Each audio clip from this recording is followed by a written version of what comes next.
Romanos 5, versículos de 1 a 7, as bênçãos oriundas da nossa salvação, deve ser parte 4, estamos por aí, deve ser a quarta parte já, dessa mensagem, as bênçãos oriundas da nossa salvação, e ela deverá ter aí entre 5 e 8 partes, talvez um pouquinho mais, eu preciso analisar. Romanos 5, de 1 a 7, a Bíblia diz: sendo, pois, justificados pela fé, temos paz com Deus por nosso Senhor Jesus Cristo, pelo qual também temos entrada pela fé a esta graça, na qual estamos firmes e nos gloriamos na esperança da glória de Deus.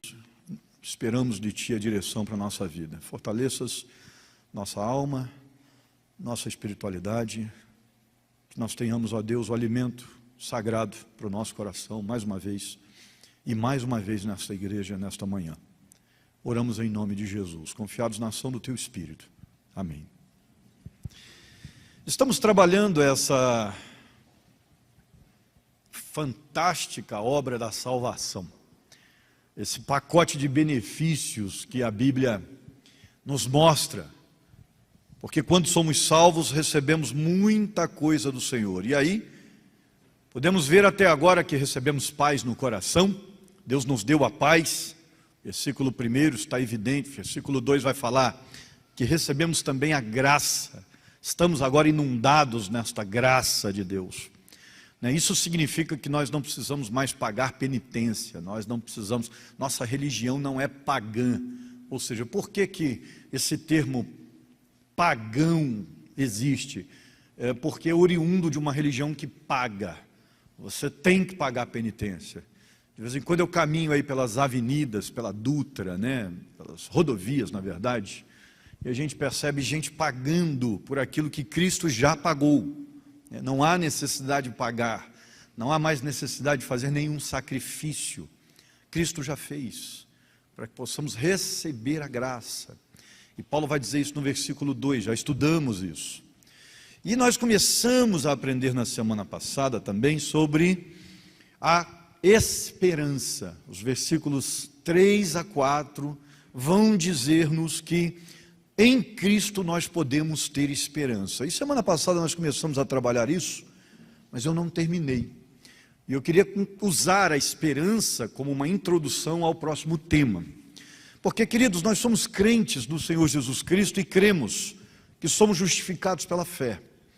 Ou seja, Jesus nos tornou justos através da fé que desenvolvemos, que Ele nos ajudou a desenvolver. Muito bem, diz o apóstolo, se você se apercebe do que está dizendo, deve gloriar-se na esperança que Deus traz. Porque se eu sou de Cristo, caminho com Ele, fui perdoado, isso significa que estou caminhando para um céu também perdoado, cheio de graça de Deus. E eu posso ter os olhos então tranquilos para o meu futuro, porque eu sei que serei recebido pelo meu Deus. Paulo está muito preocupado com o sentimento legalista dos judeus. Então, quando ele fala de esperança, ele quer mesmo que os judeus se despeçam, se dispam de tudo aquilo que é o sentimento de autoglorificação por conta da obediência da lei. Então é como se ele dissesse: ei, vocês vão obedecer naturalmente agora, vocês não precisam mais ficar por aí preocupados em carregar esse peso, porque esse peso não está mais sobre vocês. Vocês foram transformados por dentro.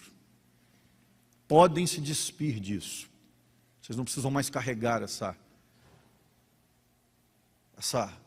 carga toda de que eu tenho que fazer, ou não posso fazer isso, ou eu tenho que lavar a mão antes de comer, eu tenho que colocar parapeito lá na minha marquise, eu tenho que ir ao templo, mas antes eu tenho que passar pelos rituais de purificação.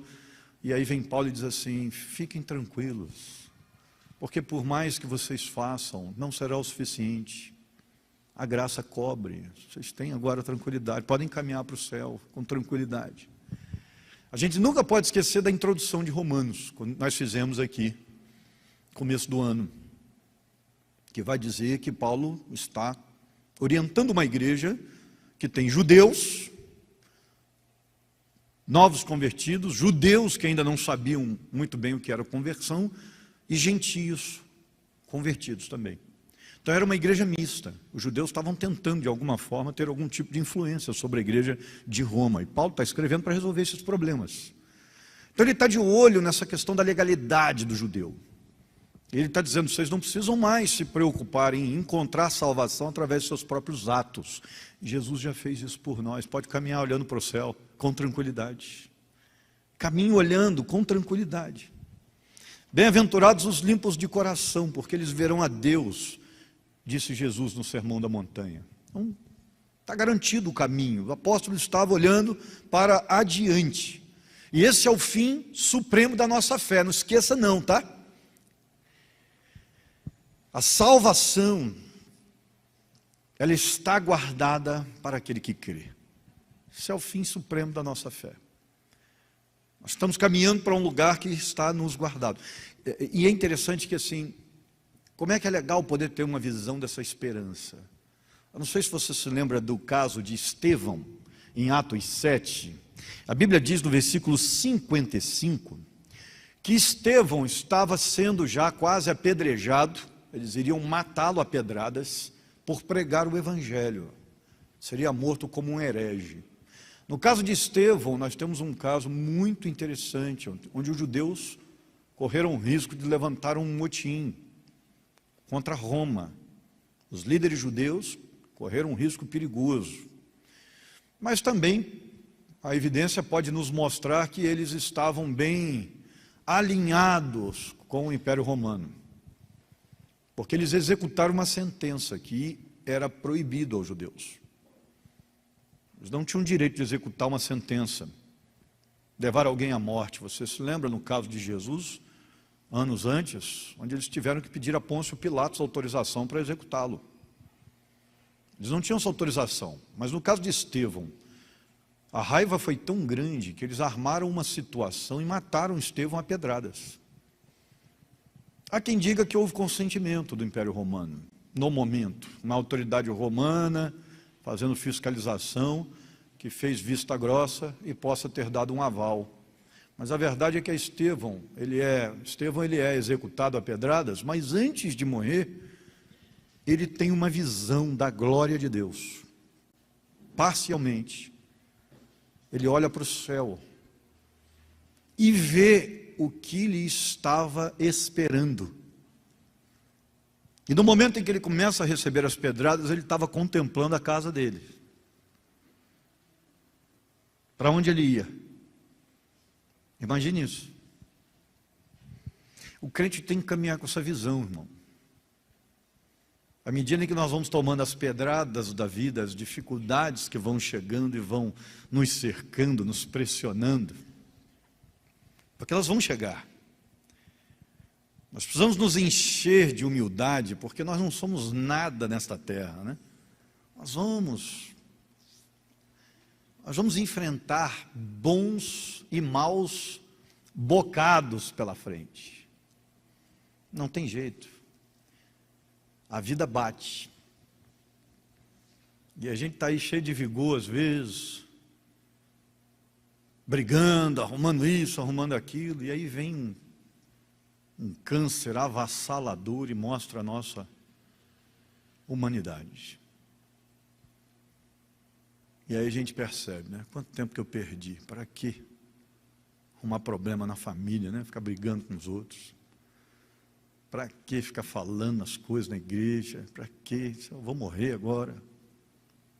A vida é dura. Ela vai colocando a gente no lugar. Ela vai mostrando para a gente que não vale a pena um monte de coisa. Tantas vezes que a gente só criticou e não ajudou. Já parou para pensar nisso? E aí vem velhice, ela chega. Mas nunca podemos tirar os olhos do céu e colocar nesta terra. Porque nós estamos caminhando para um juízo. Nós estamos caminhando para lá. E é por isso que a gente tem que procurar ser o mais agradável possível, caminhar junto, estar em unidade, estar em amor, em família. Porque aquela pessoa que está ali com você hoje, amanhã não estará. Assim é a vida. Então aproveite o máximo de tempo que você tenha. Todas as vezes que eu recebo alguém no gabinete para falar mal do pai ou da mãe, eu falo: olha, rapaz, vai chegar um tempo que você vai querer só sentir o cheiro, você não vai ter mais. Aproveite agora. Não sabe assim, o dobrado que seu pai corta para poder estar com você, trazer o melhor para você. Você não tem ideia disso. Você não sabe a luta da sua mãe. Ajude ao invés de ficar reclamando. Porque amanhã você vai querer dar um abraço na sua mãe e de repente ela não vai estar mais ali. Então aproveite o tempo que você tem. Fique reclamando não. De vez em quando eu pego uns jovens revoltados assim, né? E que querem falar mal do pai, que a minha mãe aí. Não, peraí, você está entendendo errado. Senta aí. Tem alguns pais que deixam a desejar mesmo. Faz parte também. Somos pecadores, humanos aí, tem as faltas, tem as dificuldades, mas senta aí, peraí, não é assim não. E reclama do marido, e reclama da mulher. Eu me tornei um marido melhor depois que eu perdi gente amada, né? De vez em quando eu olho assim para o lado e fico imaginando assim: meu Deus, se a Bia não estivesse aqui, como é que seria a minha vida, né? Seria muito difícil.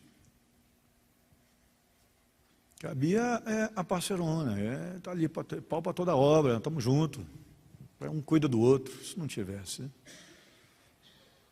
Vamos valorizar enquanto eu tenho, cuidar direitinho. Eu nem deixo ela dirigir na Dutra, irmãos. Eu tenho medo de perdê-la.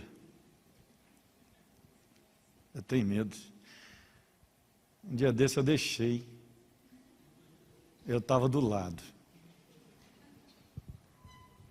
Aí eu tô sentindo que o coração está acelerando.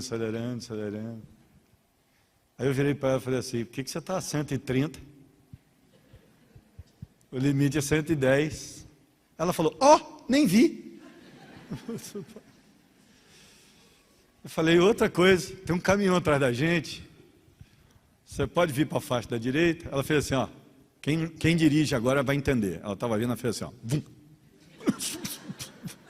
O carro fez até assim, Falei: gente, é melhor não, né, meu amor? Melhor não, deixa que eu levo.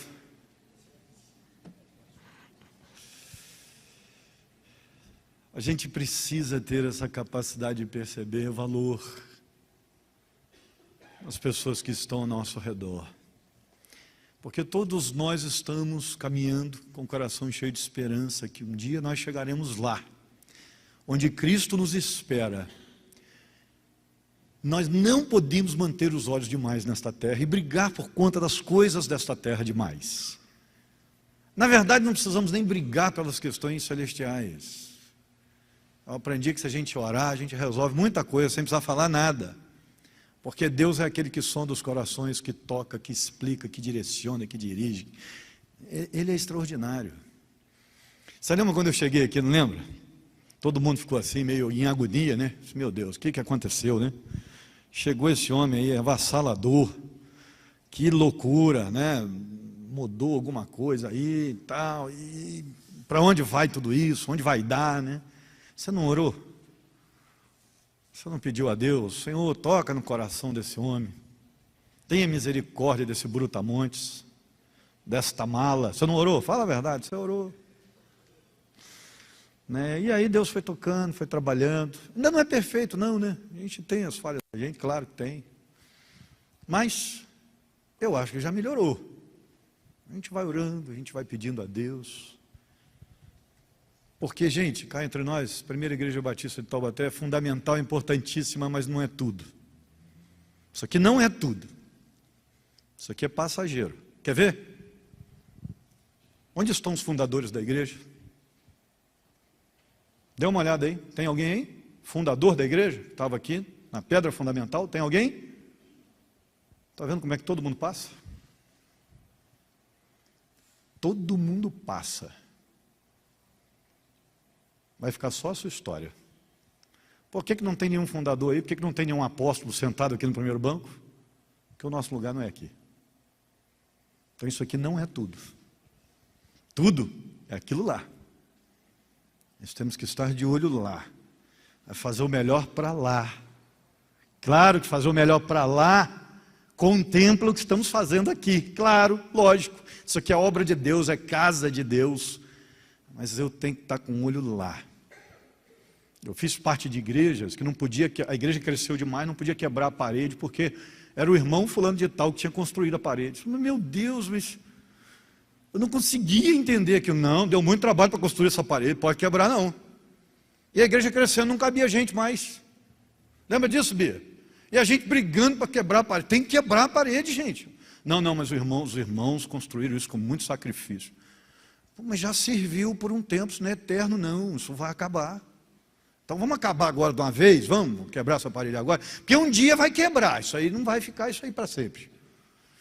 A hora que Jesus Cristo voltar a estabelecer o reino dele de 1000 anos sobre a face da terra, isso vai acabar. Então a igreja não vai precisar de, a igreja humana, de seres humanos, vamos dizer assim, não vai precisar mais das igrejas, templo, não vai precisar. A Bíblia diz que o nosso templo será o Senhor. É muito importante que percebamos a nossa estadia passageira aqui, para que a nossa esperança esteja no lugar certo. Eu tenho visto muitos crentes no leito de morte com uma esperança irretocável. Eu fui orar pela irmã Raquel. Estivemos lá algumas vezes, Clécio e eu. Nós dividimos o trabalho aqui. Pelo fato do Clécio estar começando no ministério pastoral, nós decidimos o seguinte: eu fico com a parte pesada de aconselhamento e o Clécio fica com as visitas. E eu fico também responsável pela parte pesada do ensino. Então o Clécio faz toda a parte de visitação. Então, assim, não fique com aquela impressão, assim, o pastor não aparece aqui, né, o pastor não visita ninguém. Fique com essa impressão, não, nós dividimos o trabalho. É impossível fazer tudo, não dá. Então, essa parte de visitação é uma parte mais simples, ela é mais gostosa para quem está começando, é uma parte mais tranquila. Mas a gente tem pegado aqui no gabinete pastoral algumas situações bem complexas para ajudar famílias, em algumas situações bem difíceis de orientar. Então nós entendemos, o Clécio cuida da visitação e eu fico mais preso aqui na igreja. Mas não é porque eu não goste, a gente só entendeu que para cuidar de todo mundo, nós precisamos fazer isso.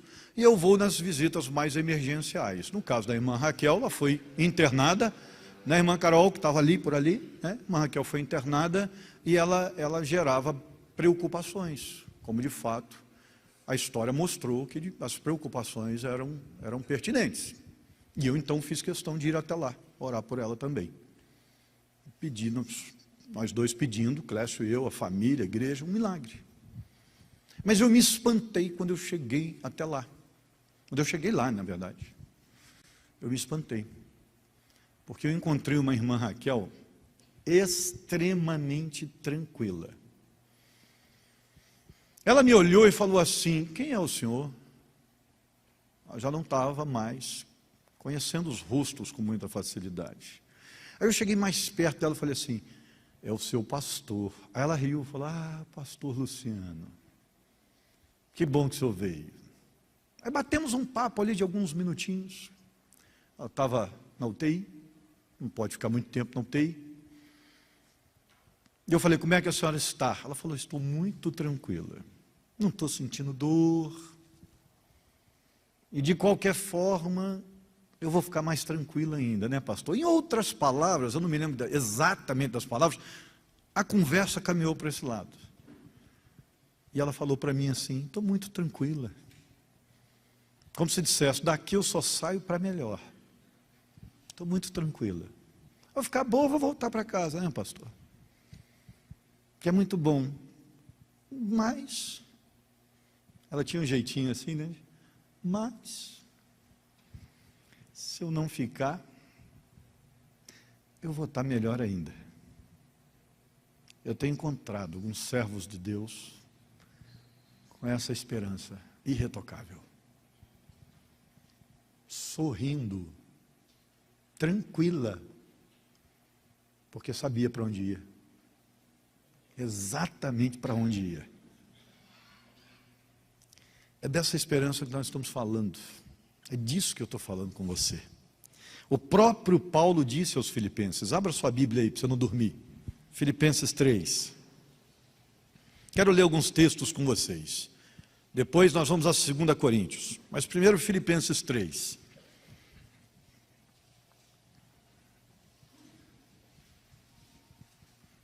Nós precisamos buscar esta estirpe, esse naipe, esse DNA apostólico de Paulo. Coisa linda. Eu gosto muito do exemplo de Paulo. Filipenses 3. Eu tenho lá na biblioteca vários livros sobre o apóstolo Paulo. Ele me chama muito a atenção. Muito a atenção. Sua garra, sua esperança, sua teologia. Paulo foi extraordinário. As palavras dele são palavras de Deus. A Bíblia inteira é palavra de Deus. Mas de certa forma, eu sinto uma identificação maior com Paulo. Não sei explicar isso para vocês. Não sei explicar. Parece que quando o Paulo está falando comigo, parece que ele está falando da minha vida inteira. É interessante. Você também tem alguém assim na Bíblia? Tem gente que gosta dos salmos, né? Tem gente que se identifica mais com provérbios. Eu amo os escritos do apóstolo Paulo. Ele diz assim, versículo 18, Filipenses 3. Pois, como já lhes disse repetidas vezes, e agora repito com lágrimas, há muitos que vivem como inimigos da cruz de Cristo. Quanto a estes, o seu destino é a perdição, o seu Deus é o estômago, e tem orgulho do que é vergonhoso. Eles só pensam nas coisas terrenas. Olha a frase. A nossa cidadania, porém, está nos céus, de onde esperamos ansiosamente um Salvador, o Senhor Jesus Cristo, pelo poder que o capacita a colocar todas as coisas debaixo do seu domínio. Ele transformará os nossos corpos humilhados para serem semelhantes ao seu corpo glorioso. Paulo está dizendo, lembra do Jesus ressurreto? Pois é, ele fará o mesmo conosco. Os nossos corpos humilhados pelo tempo, pelo desgaste, pelo pecado, sairão novinhos em folha da sepultura. E eu tenho falado para vocês, espero que eu ressurja da sepultura com cabelo. Eu vou ficar muito chateado. Vai ter tristeza no céu se eu renascer careca de novo. Aí não, poxa, aí não. Peraí, houve um problema aí. Deixaram meu cabelo para trás aí, gente, né? Pode ter certeza, vai sair bonitão. A senhora vai ficar linda. Pode ter certeza. Tem gente que me pergunta, eu vou ressurgir com qual idade? Querido, você não vai ter idade. Esquece esse negócio. Não tem idade na eternidade. Tem o seu ser completo, integral. Então, mas vai ser velho, novo, adolescente? Não tem idade. Qual a parte que eu tenho que desenhar? Não tem idade, né? Não tem. Aí, mas quem morreu criança vai ressuscitar pleno. Pleno. Só não vai ter ninguém no céu falando gugu dadá. Não tem esse negócio lá. Até porque nós vamos ter que passar a eternidade inteira cuidando dessa criança, gente. Como é que vai ser isso aí? Ô menino, sai daí, rapaz. Não puxa aí o negócio do Pedro aí. Não, menino, né? Não existe isso não, gente. É pleno. Consciência madura. Plenitude. Até porque, se for falar que vai ressuscitar adolescente, não é céu. Fala a verdade, pai e mãe aí. Vamos falar a verdade. Eu olhei para a Júlia ali, para a Lourinha lá, como é que é o... Hã? Pérola. Falei, pô, vou fazer essa piada. Não pode. Né? Aí complica o negócio. Não estou dizendo que adolescente não seja benção, por favor, não seja radical, só estou brincando. A gente precisa entender essa plenitude, né? Vamos ressuscitar em corpos gloriosos e mais tarde... Para quem crê no milênio, né, 1000 anos reinando com Cristo, mais tarde entraremos na eternidade sem corpo físico. A ressurreição é para o milênio. porque nem carne nem sangue herdam o reino. Então, na eternidade também não tem corpo físico. O corpo físico fica, de certa forma, a ressurreição de Jesus e aqueles 40 dias dele na terra, aparecendo a pessoas, comendo peixe com o pessoal e tudo mais, aqueles 40 dias nos mostram mais ou menos a ideia do milênio, como é que vai ser o milênio, né? Só que depois de 40 dias tem a ascensão. Quando ele sobe aos céus, na frente de testemunhas, vem 2 nuvens e o cobrem, para que as pessoas não vissem. Os anjos vêm e dizem: olha, é esse Jesus que vocês estão vendo aí, né, é o mesmo que voltará. E aí as nuvens cobrem justamente para que ele entre na glória dele. E se Jesus deixasse o corpo físico ali para entrar na glória dele, quem estivesse vendo morreria na hora. Porque ninguém pode ver Deus na sua glória e viver. Ninguém. Entende? Por isso que a nuvem vem e cobre. Porque o corpo físico de Jesus não entra na eternidade. Na eternidade não tem corpo físico. Entendeu? Entender um pouquinho dessa teologia é importante para você perceber. Se a gente crê num milênio literal, você na Igreja Batista tem liberdade para não crer, não tem dificuldade, isso aí é uma questão secundária. Mas eu no caso, creio. Se nós cremos no milênio literal, quando abrirmos os olhos na sepultura, nós vamos ser ressuscitados para reinar com Cristo durante 1000 anos. Apocalipse 20. Eu creio assim. Então, nós vamos ressuscitar para reinar com Cristo, de corpo mesmo, físico, já glorificado, mas físico. E os crentes em Cristo que já morreram ressuscitarão primeiro. Então, em tese, morreu, abre os olhos imediatamente, sendo ressuscitado e reinando com Cristo no milênio. Se você abrir os olhos, já está direto na eternidade, deu ruim. Deu ruim para você. Porque a Bíblia diz que os não crentes só ressuscitarão depois, para o juízo final. Significa que se você passou direto pelo milênio, deu B.O. para você, irmão.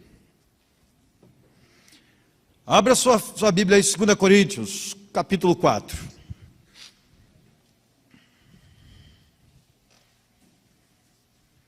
Nessa visão ainda de olhar para as coisas de cima, do alto, vamos ler mais 2 textos. 2 Coríntios, capítulo 4. Versículos 17 e 18. A Bíblia diz que a nossa leve e momentânea tribulação produz para nós um peso eterno de glória muito excelente. Não atentando nós, na medida em que não atentamos, em outra versão, nas coisas que se veem, mas nas que se não veem, porque as que se veem são temporais, e as que se não veem são eternas. Posso dizer, declara Paulo, que as coisas que estão acontecendo são uma leve tribulação, por um momento, enquanto, na medida em que eu olho, não para o que está ao meu redor, mas para Cristo, pela fé, na medida em que eu vejo a glória, na paráfrase aí de Martin Lloyd Jones, aquela glória que me espera, então todas essas dificuldades que vejo não passam de uma leve tribulação. A palavra leve tem uma conotação temporal. É como se ele estivesse levando em consideração a eternidade inteira que vai andar com Deus. E ele diz assim: esses 5 meses de tribulação que eu estou vivendo aqui não são nada perto do que eu vou viver com Deus para todo sempre. Então vale a pena suportar isso aqui com fé. Porque eu não posso olhar para esses 5 meses, para esse sofrimento momentâneo. Eu tenho que olhar para a eternidade inteira que eu vou viver ao lado de Deus, em graça, em glória. É isso que ele está dizendo. Colossenses 3:2 é o texto que eu queria que você levasse para casa, que você pensasse nele sempre, durante a semana. Porque em Colossenses 3:2, Paulo vai dizer: pensai nas coisas que são de cima, e não nas coisas que são da terra. Se você não tem visto nada da glória de Deus e de Cristo na sua vida, é porque você está olhando demais para as coisas de baixo, das coisas deste planeta. Está certinho aí? Está certinho? É porque eu vi uma carinha tendo dúvida aí, perguntando alguma coisa, eu pensei que o texto poderia estar errado. Não há prova mais importante nem mais sutil da nossa profissão de fé do que o jeito em que reagimos em relação às nossas provações. É nessa hora que nós mostramos o caráter da nossa fé. E aí volto a falar da irmã Raquel, que me impactou. Queridos, na UTI.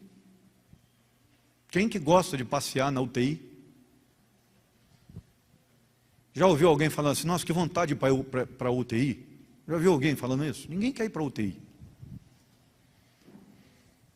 Mas impactou-me de uma tal forma, como outros valentes me impactaram, dos quais o mundo não era digno. Aquela tranquilidade toda, aquela paz. Estou muito tranquila. Nunca podemos ver uma fé de uma maneira tão límpida e verdadeira, se ela de fato o é, do que quando das nossas provações. É na provação que o crente mostra sua qualidade. É na provação. Não estou dizendo que não vai esbravejar, que não vai sofrer, que não vai chorar, que não vai passar um tempo depressivo. Não estou dizendo nada disso. Comum, faz parte dos nossos processos de restauração. Faz parte. Não estou dizendo disso. Em alguns momentos eu passei tempos difíceis.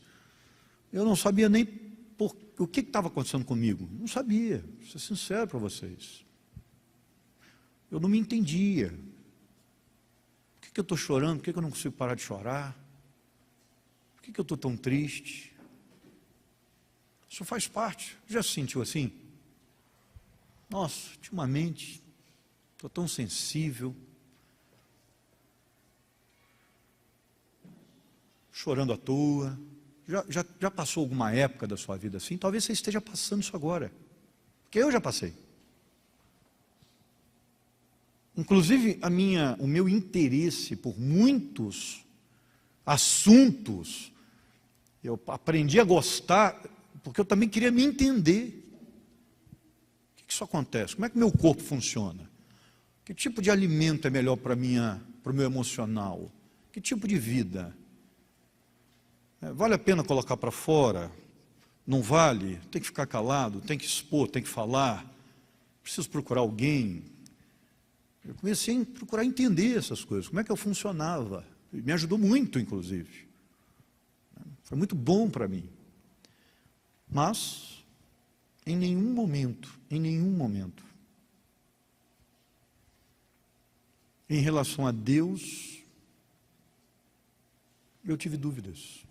De que Deus me amava, de que Ele estaria cuidando de mim, de que eu poderia ficar tranquilo porque eu sabia para onde estava indo, de que isso faz parte da vida, faz parte do processo, viver tem essas coisas. Porque quando você olha para os grandes homens de Deus na Bíblia, todos eles sofreram, todos eles sem exceção. Dá uma olhada para você ver. Procure um que passou pela vida sem sofrimento, você não vai encontrar. Perderam gente querida. Você vê Davi urrando de dor, perdendo filhos. Você vê Abraão sepultando esposa. Você dá uma olhada para Paulo, que provavelmente foi abandonado pela esposa quando se converteu. Provavelmente. Porque ele era membro do Sinédrio. Para ser membro do Sinédrio tem que ser casado. E ele depois vai dizer que eu quero que você seja como eu, sozinho. O que aconteceu? Em nenhum momento ele fala que é viúvo. Então você tem situações de dor. Você dá uma olhada para Jó, é o suprassumo do sofrimento humano. tirando a figura de Cristo, é Jó. Todos eles sofreram. E aí, o que mais me chama a atenção em Jó, eu quero terminar pensando nisso com você, é que Deus disse assim: você está vendo meu servo Jó? Obediente, homem de fé. As palavras no hebraico são expressivas, são lindas. Vocês estão vendo Jó? Aliás, vocês não, né? Está falando com o diabo, né? Viu? Isso é fidelidade. Você vê, ele nem tinha criado aquele ambiente de dor, porque tem gente que cria o próprio ambiente de dor. Ele não.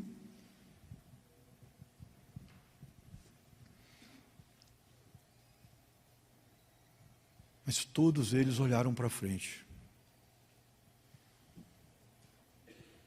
E numa espécie de hino do coração cantaram, né? Eu sei em quem tenho crido.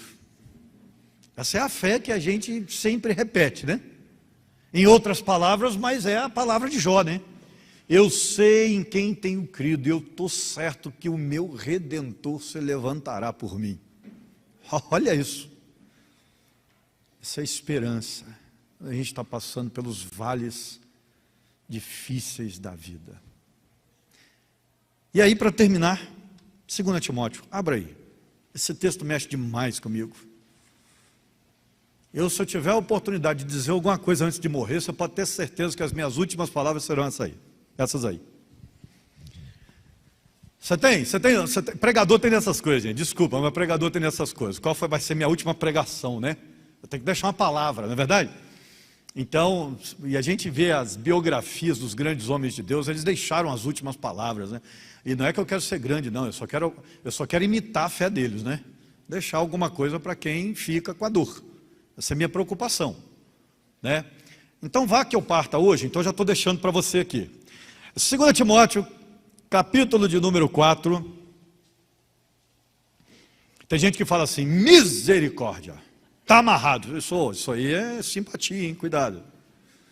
Simpatia isso aí. Isso aí é confissão positiva, hein? Cuidado, isso é heresia. Vamos lá, 2 Timóteo capítulo 4, versículos de 6 a 8. A Bíblia diz assim, ó. Eu já estou sendo derramado como uma oferta líquida. Está próximo o tempo da minha partida. Até aí eu não vou repetir, porque eu não fui, né? Provavelmente não serei morto da forma que Paulo foi. Mas olha só o 7. Combati o bom combate. Eu terminei a corrida e guardei a fé.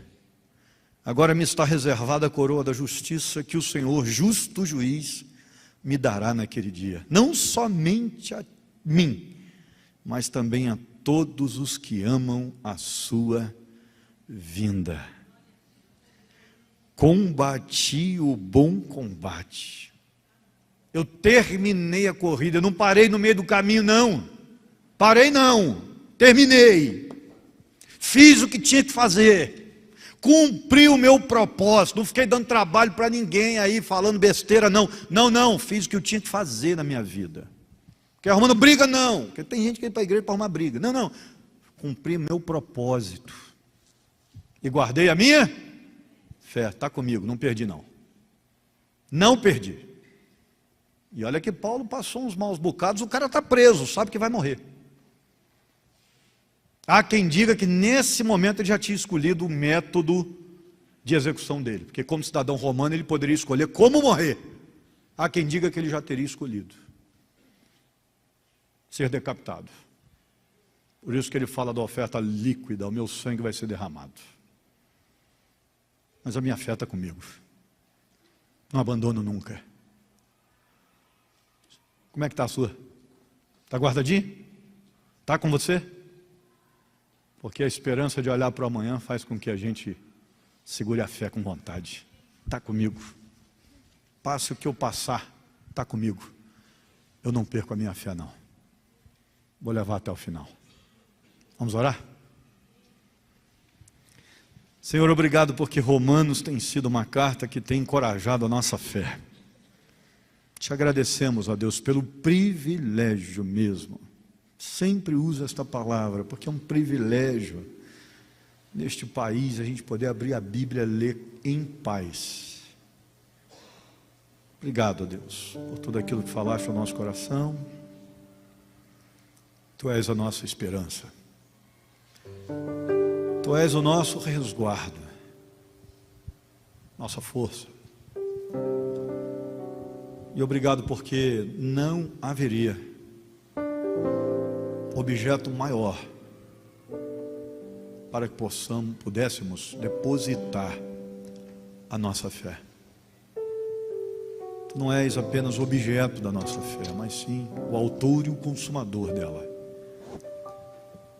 Porque tu inicias nos convencendo e terminas nos dando a contemplação da glória após a morte.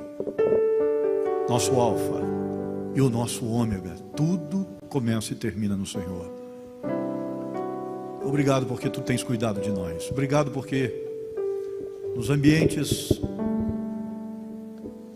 difíceis, complicados, fúnebres e aterrorizantes desta vida, tu tens caminhado conosco o tempo todo, sustentando-nos, dando-nos o que precisamos para o fortalecimento da nossa fé, da nossa esperança. Cuides, ó Deus, daqueles que sofrem e estejas já cuidando também daqueles que nem sabem, mas irão sofrer, que vão enfrentar dias difíceis pela frente. Só tu sabes, mas que tu já vás robustecendo os músculos espirituais dos teus servos para cada embate que vamos enfrentar ainda neste tempo chamado vida.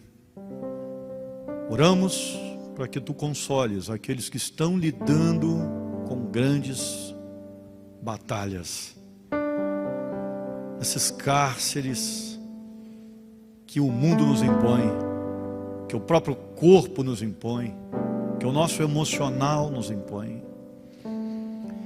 Nós possamos aprender a vencer, aprender a buscar ajuda, aprender a confessar o nosso pecado e mudar, aprender a lidar com tudo aquilo que a gente precisa lidar antes que tenhamos, ó Deus, que estar diante de Ti em juízo. Sejamos transformados a cada dia, santificados. Nós oramos em nome de Jesus. Amém.